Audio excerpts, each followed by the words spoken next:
আমার প্রিয় ছোট্ট বন্ধুরা, আজ আমি তোমাদের একটা সুন্দর গল্প শোনাবো।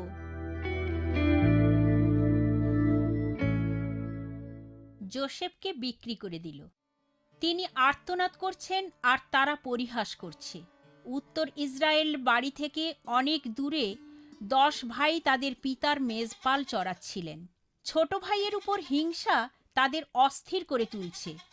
স্বপ্নদর্শক জোসেফ বর্তমানে কি করছে? মনে হচ্ছে ঈশ্বর তাকে একজন প্রসিদ্ধ ব্যক্তি হবার জন্য স্বপ্নযোগে জ্ঞাত করেছেন, আর আমরা নত হয়ে তাকে সম্মান জানাতে বাধ্য থাকব।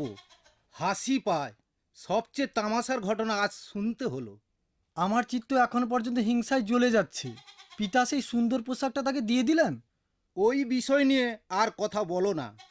ঘটনা কেবল আমাদের উত্তেজিত করে তোলে।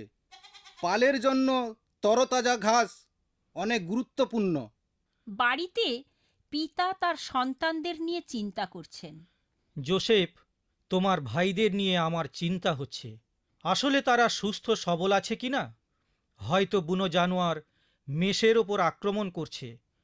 তাদের কাছে যাও এবং দেখে আসো তারা ভালো আছে কিনা। জোসেফকে 5 বার বলতে হলো না তার করণীয় কাজের বিষয়। কোনো আপত্তি না করেই পিতার আজ্ঞা তাৎক্ষণিক পালন করল। জোসেফকে অনেক মাইলের পথ হেঁটে যেতে হলো। তার ভাইয়েরা দূর থেকেই তাকে আসতে দেখল। দেখো, স্বপ্নদ্রষ্টা আমাদের কাছে আসছে। চলো আমরা তাকে মেরে ফেলি। হত্যা করো না, বরং তাকে কুয়োর মধ্যে ফেলে দিই। বড় ভাই রুবেনের বিবেক ছিল, সে তার ভাইকে বাঁচাতে চেয়েছিল।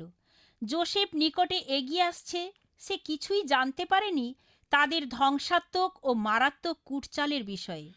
তোমাদের উপর শান্তি হোক। প্রিয় ভ্রাতাগণ, তোমরা কেমন আছো? তোমার সাথে আমাদের কোনো কিছু করার নেই।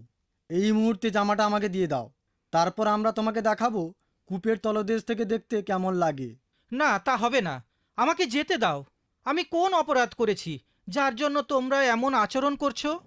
ভাগ্যক্রমে কুয়োর মধ্যে কোনো জল ছিল না, কিন্তু কূপটি এতটা গভীর ছিল যে সেখান থেকে জোসেফের নিজের চেষ্টায় নিজেকে মুক্ত করা সম্পূর্ণ অসম্ভব বিষয় ছিল।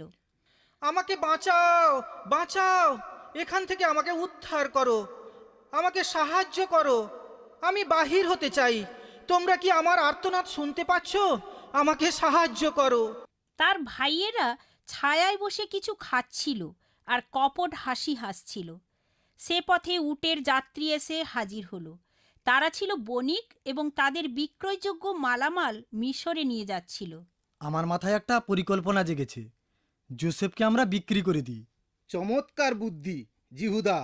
তখন আমরা ওর হাত থেকে খালাস পাবো, আর সেই টাকা আমরা আমাদের মধ্যে ভাগ করে নিতে পারবো। কেনাবেচা সম্পন্ন হলো। ভাইয়েরা জোসেফকে 20 রৌপ্য মুদ্রার বিনিময়ে মরুযাত্রীদের কাছে বিক্রি করে দিল। তারা জোসেফের সুন্দর জামাটা রেখে দিল, যা তাদের পিতাকে দেখাতে পারবে। জামাটায় রক্ত মাখিয়ে নিয়েছিল।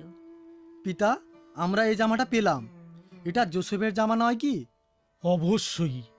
কোনো বুনো হিংস্র পশু তাকে ছিন্ন ভিন্ন করে ছেড়েছে। সে মারা গেছে। আমার পুত্র জোসেফ মারা গেছে। তারা তাদের পাপ মিথ্যার দ্বারা আবৃত করেছিল। তার পিতা তা বিশ্বাস করেছিলেন।